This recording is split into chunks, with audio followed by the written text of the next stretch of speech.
شب گریزاں ہوگی آخر جلوائے خورشید سے، یہ چمن معمور ہوگا نغمائے توحید سے۔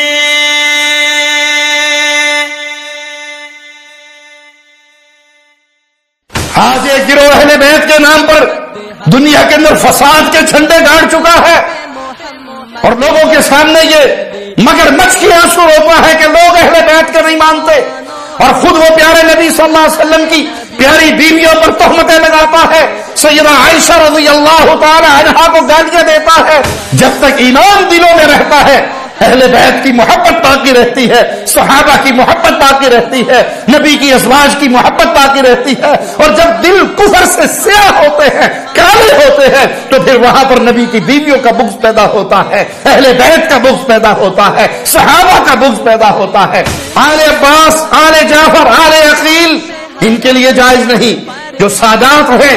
ان کے لیے صدقہ جائز نہیں، بلکہ ان کو تحفہ دیا جائے، ان کو ہدیہ دیا جائے، ان کے لیے وہ جائز ہے۔ یہ دعویٰ کرنے والے کہ اہل سنہ اہل بیت کی عزت نہیں کرتے، حقیقت میں یہ آج اس مقام پہ کھڑے ہیں جہاں عیسائی کھڑے ہو کر مسلمانوں کو تانے دیتے ہیں کہ مسلمان عیسیٰ علیہ السلام کو نہیں مانتے۔ اصحاب محمد حق کے ولی، اصحاب محمد حق کے ولی۔ السلام علیکم ورحمۃ اللہ وبرکاتہ۔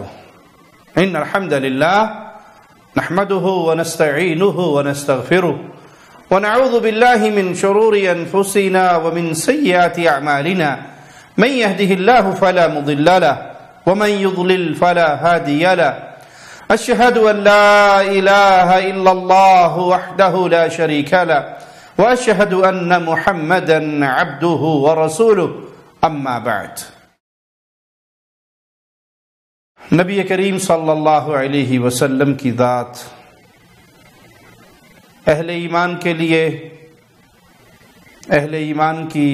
جانوں سے بڑھ کر عزیز ہے۔ کوئی شخص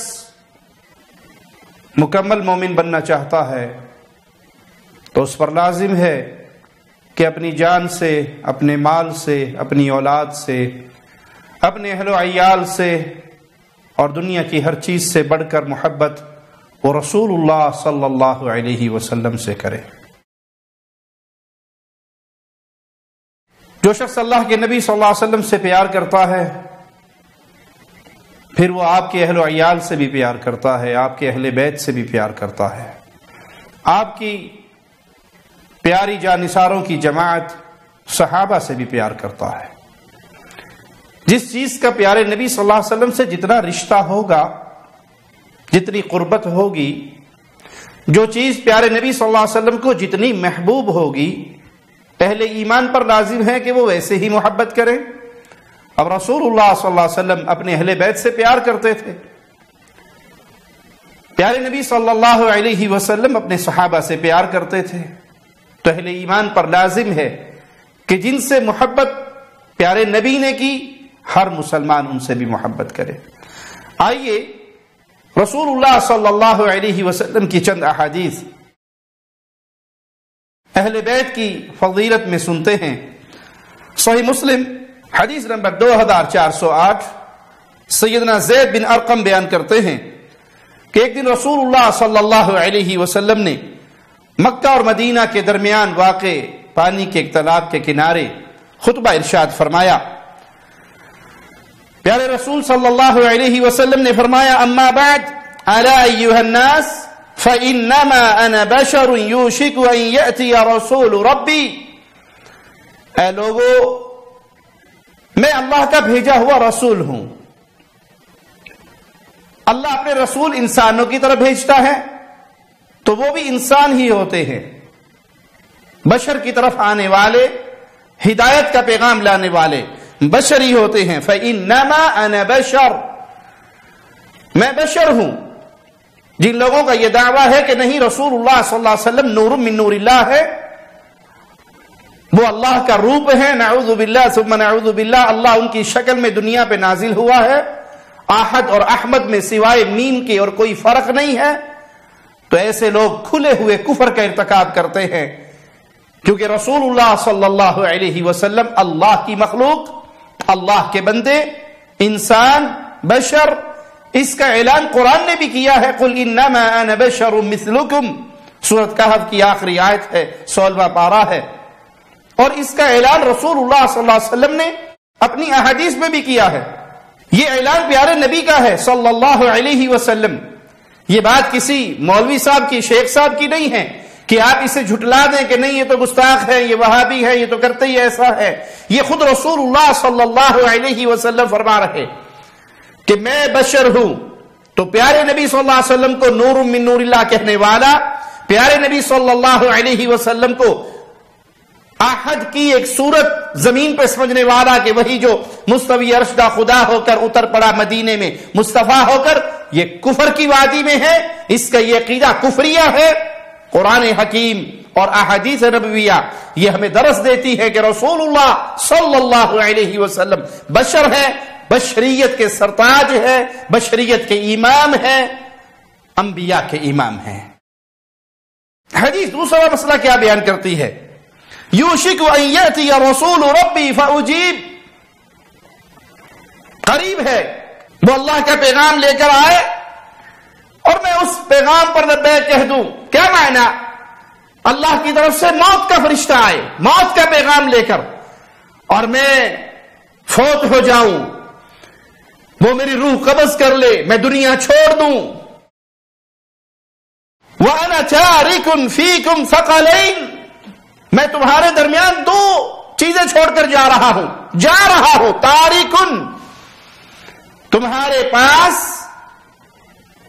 دو چیزیں رسول دے کر جا رہے ہیں سے معنی کیا؟ حدیث بیان کیا کر رہی ہے کہ قریب ہے کہ اللہ کا فرشتہ یعنی موت کا فرشتہ پیغام لے کر آئے کہ آپ کی دنیا کی زندگی ختم ہو گئی، چلیے اللہ کی طرف، اللہ کی جنتوں کی طرف، اس دنیا کو چھوڑ دیجئے، اور میں اس کی دعوت پر لبیک کہتا ہوا دنیا چھوڑ دوں۔ تو پیارے بھائی، جن کی صبح شام یہ لڑائی ہے کہ جس نے یہ کہا کہ رسول اللہ صلی اللہ علیہ وسلم فوت ہو گئے، وہ گستاخ ہے، وہ واجب القتل ہے، وہ گستاخ رسول ہے، وہ مسلمان نہیں ہے، اس کو زندہ رہنے کا حق نہیں ہے۔ یہ درس تو ہمیں قرآن اور حدیث خود دے رہے ہیں۔ قرآن حکیم کی آیت بیان کرتی ہے وَمَا مُحَمَّدٌ إِلَّا رَسُولٌ قَدْ خَلَتْ مِن قَبْلِهِ الرُّسُلُ أَفَإِن مَاتَ، قرآن کہتا ہے کہ محمد صلی اللہ علیہ وسلم اللہ کے رسولوں کی طرح ایک رسول ہے، ان سے پہلے بھی رسول آئے اور گئے، اگر یہ فوت ہو جائے، اگر ان پہ موت آ جائے، اگر یہ شہید کر دیے جائے، کیا ایڑیوں کے بل پھر جاؤ گے؟ اور خود رسول اللہ صلی اللہ علیہ وسلم اپنی مبارک زبان سے فرما رہے ہیں کہ اللہ کا بلاوا لے کر قاصد میرے پاس آئے اور میں لبیک کہوں، میں تمہارے درمیان دو چیزیں چھوڑ کر جا رہا ہوں۔ تو پیارے نبی صلی اللہ علیہ وسلم یہ دنیا چھوڑ گئے، آپ فوت ہو گئے، آپ پر جو وقت اللہ کی طرف سے مقرر تھا وہ آ چکا، اس لیے ابو بکر صدیق رضی اللہ عنہ وارضا کائنات کی انبیاء کی جماعت کے بعد افضل ترین ہستی خلیفہ بلا فصل ابو بکر صدیق نے آپ کی وفات پر آپ کا ماتھا چومنے کے بعد کہا تھا اللہ آپ پر دو موتیں کبھی جمع نہیں کرے گا، جو موت آپ پر آنی تھی وہ آ چکی ہے۔ مسجد میں گئے، ابو بکر صدیق کندھے پہ ہاتھ رکھتے ہیں فاروق اعظم کے اور کہتے ہیں بیٹھ جاؤ یا عمر، اجلس یا عمر، اور پھر کہتے ہیں من کان یعبد محمد فإن محمد قد مات، جو محمد صلی اللہ علیہ وسلم کی عبادت کرتا تھا، انہیں اپنا رب سمجھتا تھا، وہ سن لے اس کے رب پر بہت آ گئی۔ ومن کان یعبد اللہ، اور جو اللہ کی عبادت کرتا ہے، جو اللہ کو اپنا رب مانتا ہے، تو اللہ حی لا یموت ہے، اللہ پر موت کبھی نہیں آنی۔ تو یہ مسئلہ بھی حدیث نے ثابت کر دیا کہ نبی صلی اللہ علیہ وسلم کے لیے موت آنا آپ کی توہین نہیں ہے، آپ کی گستاخی نہیں ہے۔ دھوکہ دیتے ہیں یہ مولوی جو یہ کہتے ہیں جس نے یہ کہا نبی کریم صلی اللہ علیہ وسلم فوت ہوئے وہ گستاخ ہو گیا۔ بھائی یہ تو خود پیارے نبی کی مبارک زبان سے نکلا، قریب ہے، ہو سکتا ہے میرے پاس قاصد آئے اللہ کی طرف سے بلاوا والا، بلاوا لے کر آئے، میری موت کا بلاوا، دنیا چھوڑنے کا بلاوا۔ تو یہ عقیدے گمراہ لوگوں نے پھیلائے ہیں کہ نہیں نبی تو زندہ ہے واللہ، زندہ ہے واللہ، جو انہیں یہ کہے کہ وہ فوت ہو گئے، وہ گندگی کا پلندہ ہے، واللہ وہ گستاخ ہے۔ یہ نجی منافق ہے، گندا ہے، غلاظت کا بلکہ بلندہ ہے، واللہ جہنم پہ نام اس کا کندہ ہے، واللہ جو مردہ کہے تم کو مردہ ہے، واللہ تو زندہ ہے، واللہ تو زندہ ہے۔ وہ گستاخ نہیں ہے، وہ اس دین پر ہے جو اس نے محمد الرسول اللہ صلی اللہ علیہ وسلم کی مبارکہ حدیث سے سیکھا ہے۔ تیسری بات پیارے نبی فرما رہے ہیں، میں تمہارے درمیان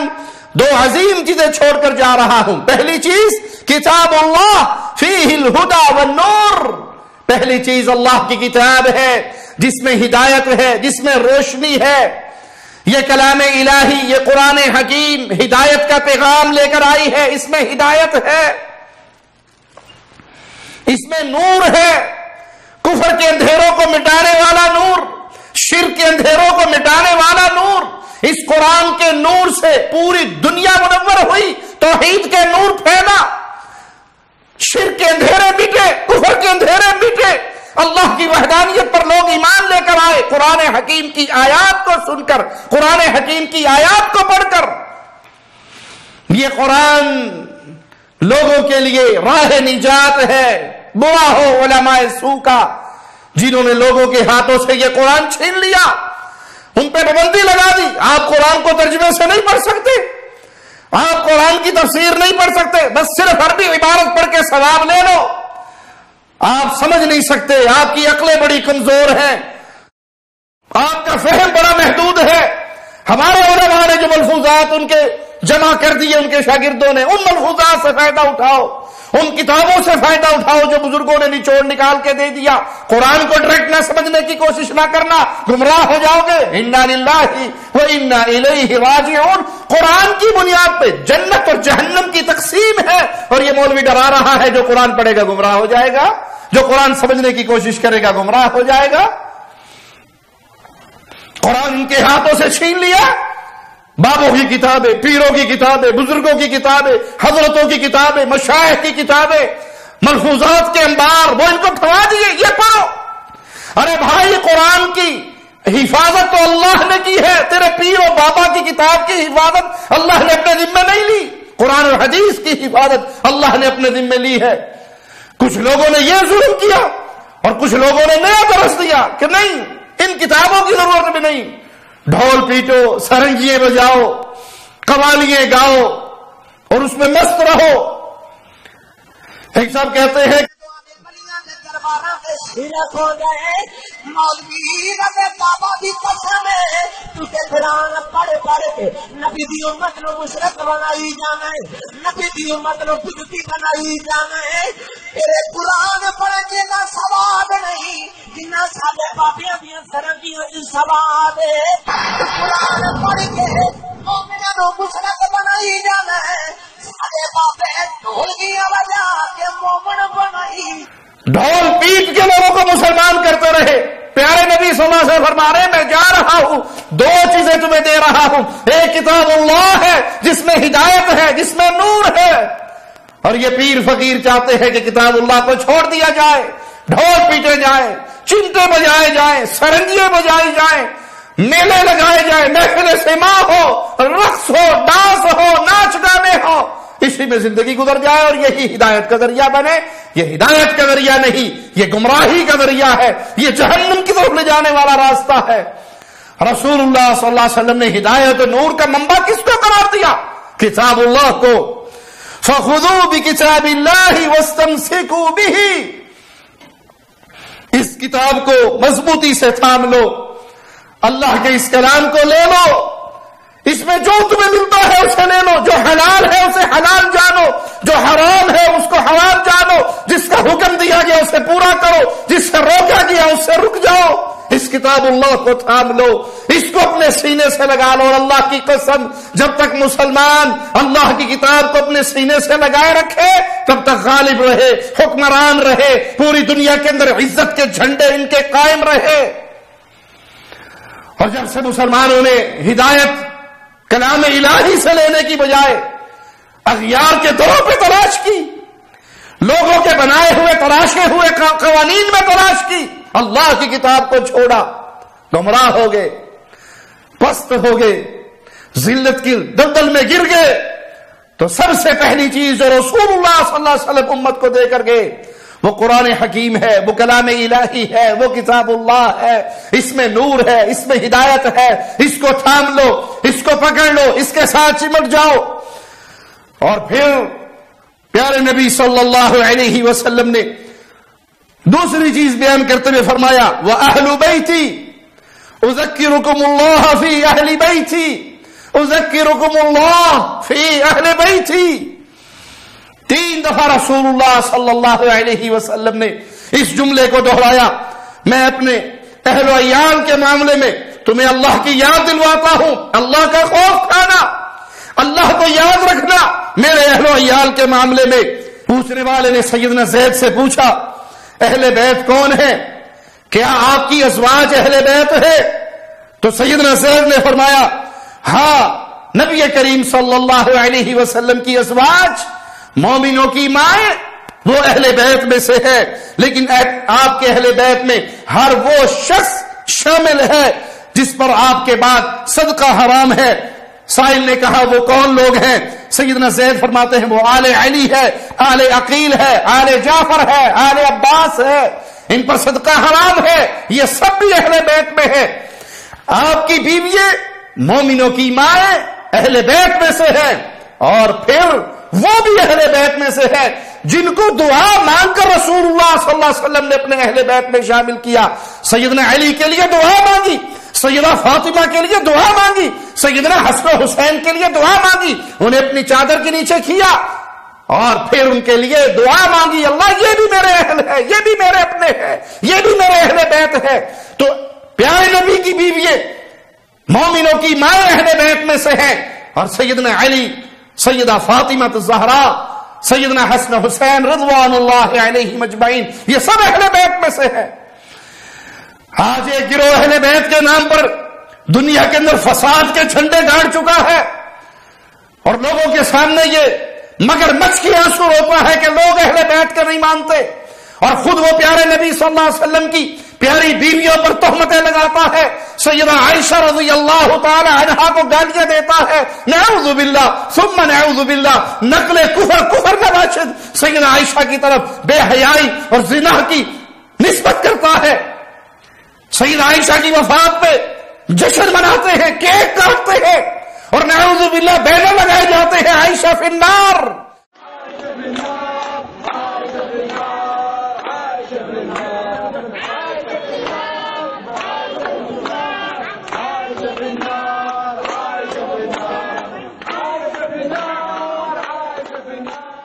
یہ اہل بیت کے دشمن ہے، کیونکہ اہل بیت میں سب سے پہلے رسول اللہ صلی اللہ علیہ وسلم کی ازواج شامل ہے۔ خدیجۃ الکبریٰ اہل بیت ہے، عائشہ صدیقہ اہل بیت ہے، سیدہ حفصہ اہل بیت میں سے ہے، میمونہ اہل بیت میں سے ہے، سودا اہل بیت میں سے ہے۔ پیارے نبی کی بیوییں یہ اہل بیت میں سے ہے۔ اہل بیت کی عظمت کے ڈھنڈورے پیٹتے ہیں جھوٹ کی بنیاد پہ، اور گالیاں دیتے ہیں ان کو جو نبی کی گھر والی ہیں۔ اہل بیت سے مراد آپ کے گھر والے، اور آپ کے گھر والوں میں سب سے پہلے آپ کی بیوی آئیں گی۔ ان گالی دینے والے مجرموں سے پوچھو تمہاری بیوی تمہاری اہل بیت ہے یا نہیں؟ خمینی کی بیوی خمینی کی اہل بیت میں سے ہے یا نہیں؟ جواب یہی ہوگا کہ نہیں، وہ اہل بیت میں سے ہے۔ جس قانون کے تحت تمہاری بیویاں تمہاری گھر والی ہیں، کس قانون کے مطابق تو رسول اللہ صلی اللہ علیہ وسلم کی پیاری بیویوں کو، مومنوں کی ماں کو، امت کی ماں کو تم اہل بیت سے نکالنے کے لیے جھوٹ بولتے ہو اور ان کی طرف برائی کی نسبت کرتے ہو؟ پیارے نبی صلی اللہ علیہ وسلم کے اہل بیت کے دشمنوں، تم اسلام کے دشمن ہو، صرف صحابہ کو گالی دینے کے لیے، نبی کی ازواج کو گالی دینے کے لیے تم نے ڈنڈورا پیٹا ہے اور جھوٹ کا پروپیگنڈا کیا ہے۔ کوئی مومن اس دھرتی پہ ایسا موجود نہیں جو مومن ہو، اس کے دل میں ایمان ہو اور اس کے دل میں اہل بیت کی ادنا سی گستاخی بھی آ جائے۔ مسلمان رسول اللہ صلی اللہ علیہ وسلم سے پیار کرتے ہیں، آپ کے اہل بیت سے پیار کرتے ہیں، آپ کے صحابہ سے پیار کرتے ہیں۔ جب تک ایمان دلوں میں رہتا ہے اہل بیت کی محبت باقی رہتی ہے، صحابہ کی محبت باقی رہتی ہے، نبی کی ازواج کی محبت باقی رہتی ہے۔ اور جب دل کفر سے سیاہ ہوتے ہیں، کالے ہوتے ہیں، تو پھر وہاں پر نبی کی بیویوں کا بغض پیدا ہوتا ہے، اہل بیت کا بغض پیدا ہوتا ہے، صحابہ کا بغض پیدا ہوتا ہے۔ ایمان سے سینہ منور ہو تو کسی کے سینے میں نہ نبی کا بغض آ سکتا ہے، نہ اہل بیت کا آ سکتا ہے، نہ صحابہ کا آ سکتا ہے۔ صحیح مسلم حدیث نمبر 2404 سیدنا سعد بیان کرتے ہیں، جب یہ آیت نازل ہوئی ندعو ابناءنا وابناءکم، تو آپ کہہ دیں آؤ ہم اپنے بیٹوں اور تمہارے بیٹوں کو بلا لیں، تو نبی کریم صلی اللہ علیہ وسلم نے سیدنا علی، سیدہ فاطمہ، سیدنا حسن اور سیدنا حسین کو بلایا اور پھر فرمایا اللہم ہؤلاء اہلی، اے اللہ یہ میرے اہل و عیال ہیں، یہ میرے اہل بیت ہیں۔ سیدہ عائشہ کہتی ہیں نبی کریم صلی اللہ علیہ وسلم صبح کے وقت نکلے، آپ کے جسد اطہر پر گجاروں کے نقوش والی ایک موٹی چادر، سیدنا حسن بن علی آئے، آپ نے انہیں چادر کے اندر لے لیا، پھر حسین آئے وہ بھی اندر داخل ہو گئے، پھر فاطمہ آئی انہیں بھی اس چادر کے اندر لے لیا، پھر سیدنا علی آئے انہیں بھی اللہ کے نبی صلی اللہ علیہ وسلم نے اندر لے لیا، پھر فرمایا کہ نبی کریم صلی اللہ علیہ وسلم نے یہ آیت تلاوت کی انما یرید اللہ لیذہب عنکم الرجس اہل البیت ویطہرکم تطہیرا، اللہ یہی چاہتا ہے کہ تم سے گندگی دور کر دے اے رسول کے گھر والوں اور تمہیں اچھی طرح پاک کر دے۔ تو پیارے نبی صلی اللہ علیہ وسلم کی بیوییں آپ کی گھر والی ہیں، آپ کی اہل بیت ہیں، اور اس کے بعد سیدنا علی، سیدہ فاطمہ، سیدنا حسن، سیدنا حسین رضوان اللہ علیہم اجمعین، یہ سب بھی اللہ کے نبی کے اہل بیت ہیں۔ ابو ہریرہ بیان کرتے ہیں کہ رسول اللہ صلی اللہ علیہ وسلم نے فرمایا انی لانقلب الی اہلی فاجد التمرۃ ساقطۃ علی فراشی، میں اپنے گھر آتا ہوں، اپنے بستر پہ گری ہوئی کوئی کھجور دیکھتا ہوں، فارفعها لآکلها، میں اس کو کھانے کے لیے اٹھا لیتا ہوں، ثم اخشى ان تكون صدقة فالقيها، پھر مجھے ڈر ہوتا ہے یہ صدقے کی نہ ہو تو میں اس کے کھانے کا ارادہ ترک کر دیتا ہوں۔ پیارے نبی صلی اللہ علیہ وسلم کھجور پڑی ہوئی دیکھتے ہیں اور اس کو اٹھا لیتے ہیں، کھانے کا ارادہ فرماتے ہیں، لیکن اس ڈر سے، اس خوف سے کہیں یہ صدقے کا مال نہ ہو میں اس کو چھوڑ دیتا ہوں، کیونکہ صدقہ رسول اللہ صلی اللہ علیہ وسلم پر ناجائز تھا، آپ کے لیے جائز نہیں تھا، اسی طرح آپ کے اہل بیت کے لیے بھی جائز نہیں تھا۔ جن جن کے لیے حدیث میں آیا آل علی، آل عباس، آل جعفر، آل عقیل، ان کے لیے جائز نہیں، جو سادات ہیں ان کے لیے صدقہ جائز نہیں، بلکہ ان کو تحفہ دیا جائے، ان کو ہدیہ دیا جائے، ان کے لیے وہ جائز ہے۔ صحیح بخاری حدیث نمبر 1485 سیدنا ابو ہریرہ رضی اللہ عنہ وارضاہ بیان کرتے ہیں کہ سیدنا حسن بن علی نے صدقے کی کھجوروں میں سے ایک کھجور لے لی اور اپنے منہ میں ڈال لی، تو رسول اللہ صلی اللہ علیہ وسلم نے فرمایا ارمی بہا، اس کھجور کو پھینک دو، اما علمت انا لا ناکل صدقہ، کیا تم جانتے نہیں ہو کہ ہم صدقہ کا مال نہیں کھاتے، صدقہ نہیں کھاتے، یہ صدقہ ہے، اس کو پھینک دو۔ نبی کریم صلی اللہ علیہ وسلم نے سیدنا حسن کے منہ مبارک سے اس کھجور کو نکال دیا اور اسے پھینکنے کا حکم دے دیا، کیونکہ صدقہ رسول اللہ صلی اللہ علیہ وسلم اور آپ کے اہل بیت کے لیے جائز نہیں، بلکہ آپ ہدیہ قبول فرماتے، کوئی تحفہ لے کر آتا تو اس تحفے کو قبول فرماتے۔ ابن ابی ملیکہ رحمہ اللہ بیان کرتے ہیں کہ خالد بن سعد نے صدقے کی ایک گائے سیدہ عائشہ رضی اللہ تعالی عنہا کے پاس بھیجی تو انہوں نے اسے واپس کر دیا اور فرمایا انا آل محمد لا تحل لنا صدقہ، ہم آل محمد ہیں اور ہمارے لیے صدقہ جائز نہیں ہے۔ سیدہ عائشہ رضی اللہ تعالی عنہا کا بیان اس بات کو اور واضح کر رہا ہے کہ آپ کی بیوی بھی آپ کی آل میں سے اور آپ کے اہل و عیال میں سے ہے، آپ کی گھر والی ہے، آپ کی اہل ہے، اہل بیت میں شامل ہے۔ صدقے کی وہ گائے سیدہ واپس بھیج دیتی ہے اور فرماتی ہے ہم اہل محمد ہے، آل محمد ہے، اہل بیت محمد ہے، ہمارے اوپر صدقہ جائز نہیں ہے۔ سیدنا عبد المطلب بن ربیعہ بن حارث بن عبد المطلب کہتے ہیں کہ ربیعہ بن حارث اور عباس بن عبد المطلب رضی اللہ عنہما اکٹھے ہوئے اور دونوں نے کہا اللہ کی قسم اگر ہم ان دونوں لڑکوں کو یعنی مجھے اور فضل بن عباس کو نبی کریم صلی اللہ علیہ وسلم کی خدمت میں بھیجیں تاکہ آپ علیہ الصلوۃ والسلام ان کو بھی صدقات کی وصولی پہ مقرر کر دیں، جس طرح باقی لوگ صدقات لا کے جمع کرواتے ہیں اور پھر ان کو وظیفہ ملتا ہے، اس طرح یہ بھی جائیں، باقی لوگ فائدہ اٹھاتے ہیں، تو یہ بھی اللہ کے نبی صلی اللہ علیہ وسلم کے پاس جائیں اور آپ ان کی ڈیوٹیاں لگائیں۔ ابھی یہ دونوں صحابہ یہ مشورہ کر رہے کہ سیدنا علی رضی اللہ عنہ وارضا ان کے پاس تشریف لائے اور انہوں نے اپنا یہ مشورہ ان کے سامنے رکھا، تو سیدنا علی نے رضی اللہ عنہ نے منع کیا۔ سیدنا علی نے کہا کہ ایسا نہ کرو، ان کو رسول اللہ صلی اللہ علیہ وسلم کے پاس نہ بھیجو، اللہ کی قسم اللہ کے نبی صلی اللہ علیہ وسلم یہ کام کبھی نہیں کریں گے، یعنی ان کو صدقات اکٹھا کرنے کی ڈیوٹی پر نہیں لگائیں گے۔ اس پر سیدنا ربیعہ بن حارث کہنے لگے اللہ کی قسم تم صرف اس لیے بات کر رہے ہو کہ تم ہم پر اپنی برتری جتانا چاہتے ہو، حالانکہ تم رسول اللہ صلی اللہ علیہ وسلم کے داماد ہو، ہم نے تمہارے ساتھ اس مسئلے پر کبھی حسد نہیں کیا۔ سیدنا علی نے کہا ٹھیک ہے پھر تم ان کو بھیج دو، تو ان دونوں کو اللہ کے نبی صلی اللہ علیہ وسلم کے پاس روانہ کیا گیا اور سیدنا علی وہیں آرام کرنے لگے۔ تو اللہ کے نبی صلی اللہ علیہ وسلم جب نماز پڑھا کے فارغ ہوئے تو ہم آپ کے انتظار میں تھے، آپ آئے اور آپ نے پیار سے ہمارا کان پکڑ لیا اور فرمایا اخرجا ما تصرران، تمہارے دل میں جو بات ہے وہ کہو، کیا کہنا چاہتے ہو؟ تو ہم میں سے دونوں اس انتظار میں تھے کہ پہلے وہ بات کرے، وہ چاہتا تھا پہلے وہ بات کرے، بالآخر ایک نے کہا ہے اللہ کے نبی صلی اللہ علیہ وسلم ہم نوجوان ہیں اور ہم نکاح کرنا چاہتے ہیں، ہم چاہتے ہیں کہ جس طرح آپ باقی لوگوں کو صدقات کی وصولی پہ مقرر کرتے ہو ہمیں بھی اس پر مقرر کرو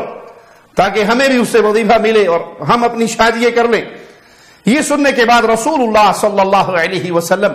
خاموش رہے اور کافی دیر تک خاموش رہے، یہاں تک کہ ہم نے دوبارہ ارادہ کیا کہ ہم اپنی بات کو پھر دہرائیں، اور اس دن اللہ کے پیارے نبی صلی اللہ علیہ وسلم سیدہ زینب کے گھر میں تھے، تو سیدہ زینب نے ہمیں اشارے سے منع کیا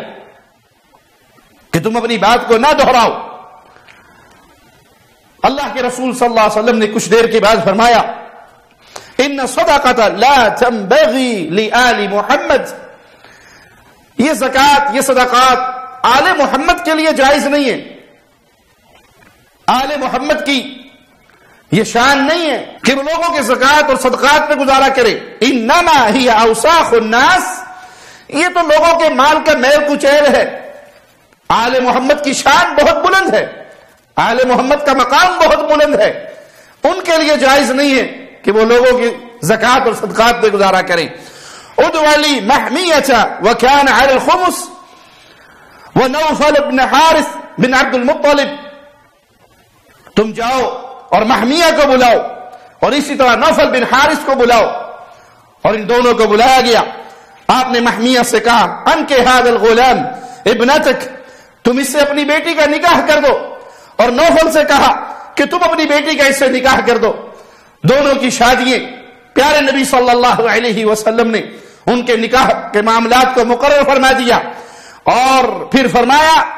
اصدق عنہما من الخمس کذا وکذا،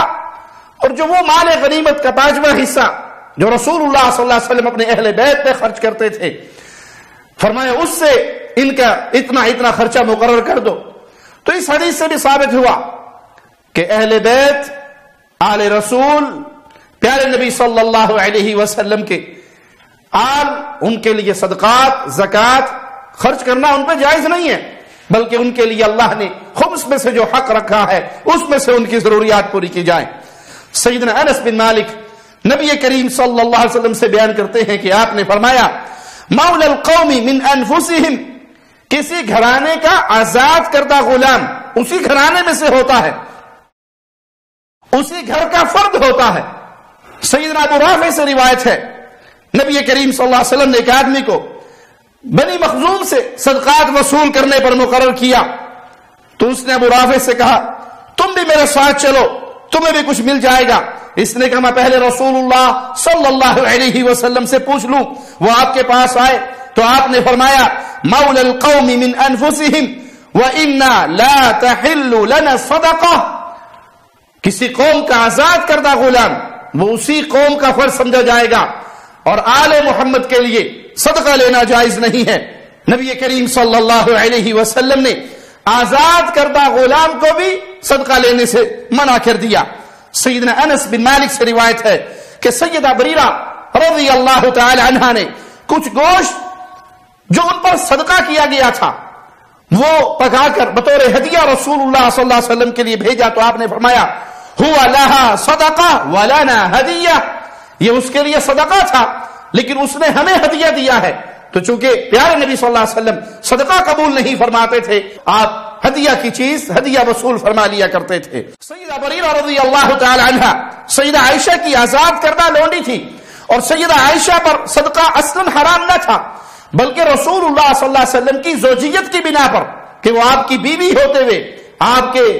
اہل بیت میں شامل ہو گئی، اب ان پر صدقہ حرام تھا، اس لیے ان کی آزاد کردہ لونڈی پر بھی صدقہ حرام نہ ہوا۔ تو انہوں نے ہدیے کے طور پہ اللہ کے نبی صلی اللہ علیہ وسلم کو وہ گوشت بھیجا جو آپ نے تناول فرمایا اور اس ہدیے کو قبول فرمایا۔ نبی کریم صلی اللہ علیہ وسلم کے ایک صحابی بیان کرتے ہیں کہ اللہ کے نبی صلی اللہ علیہ وسلم یوں درود پڑھا کرتے تھے اللہم صلی علی محمد وعلی اہل بیتہ وعلی ازواجہ وذریتہ کما صلیت علی ابراہیم وعلی آل ابراہیم انک حمید مجید كما صليت على آل إبراهيم إنك حميد مجيد وبارك على محمد وعلى آل بيته وعلى أزواجه وذريته كما باركت على آل إبراهيم إنك حميد مجيد۔ پیارے نبی صلی اللہ علیہ وسلم ان الفاظ سے درود شریف پڑھا کرتے تھے۔ سیدنا عمر بن خطاب رضی اللہ عنہ وارضاہ کہتے ہیں کہ میں نے رسول اللہ صلی اللہ علیہ وسلم کو یہ فرماتے ہوئے سنا ينقطع يوم القيامة كل سبب ونسب الا سببی ونسبی، قیامت کے دن میرا تعلق اور میرے نسب کے سوا تمام اسباب اور رشتہ داریاں ختم ہو جائیں گی۔ نبی صلی اللہ علیہ وسلم سے نسبی اور سسرالی ہر دو رشتے روز قیامت قائم رہیں گے بشرطے کہ ایمان ان کے اندر موجود ہو۔ اس سے بھی اہل بیت کی فضیلت اجاگر ہوتی ہے، اور اسی لیے سیدنا عمر نے سیدنا علی سے آپ کی پیاری بیٹی کا نکاح طلب کیا تھا، یہی دلیل پیش کرتے ہوئے کہ قیامت کے دن سب سبب اور نسب ختم ہو جائیں گے سوائے اہل بیت کے نسب کے، رسول اللہ صلی اللہ علیہ وسلم کے نسب کے۔ تو سیدنا علی سیدنا عمر سے اتنے راضی تھے، اتنے خوش تھے، اور ان کی اتنی محبت تھی کہ انہوں نے حسن حسین کی بہن اپنی لخت جگر کا نکاح سیدنا امیر المؤمنین امیر عمر سے کر دیا۔ سیدنا ابو ذر رضی اللہ عنہ نبی کریم صلی اللہ علیہ وسلم سے بیان کرتے ہیں کہ آپ نے فرمایا لیس من رجل ادعا لغیر ابیہ وهو يعلمه الا كفر باللہ، اگر کوئی شخص جانتے بوجھتے اپنا نسب اپنی نسبت اپنے باپ کے علاوہ کسی اور کی طرف کرتا ہے تو وہ اللہ کے ساتھ کفر کر رہا ہے۔ ومن ادعا قوما ليس له فيهم نسب، اور جو اپنا شمار کسی ایسی قوم میں کرے کہ حقیقت میں اس کا اس قوم کے ساتھ نسب نہیں ملتا، فَلْيَتَبَوَّ مَقْعَدَهُ مِنَ النَّارِ، تو وہ اپنا ٹھکانہ جہنم کے اندر بنا لے، وہ اپنا مقام جہنم میں سمجھے۔ اپنے باپ کو چھوڑ کر غیر باپ کی طرف نسبت کرنا، غیر باپ کو اپنا باپ سمجھنا، اس سے اپنی ولدیت کا رشتہ جوڑنا، یا ایسی قوم کے ساتھ اپنا حسب و نسب جوڑنا جس قوم میں وہ نہیں ہے، یہ بہت خطرناک معاملہ ہے۔ کفر کی وعید اس پر سنائی گئی اور جہنم کا ٹھکانہ بنایا گیا اس کے مقام کو جو ایسا کرتا ہے۔ آج کثرت سے آپ کو دیکھنے کو ملے گا لوگ ذات بدل لیتے ہیں،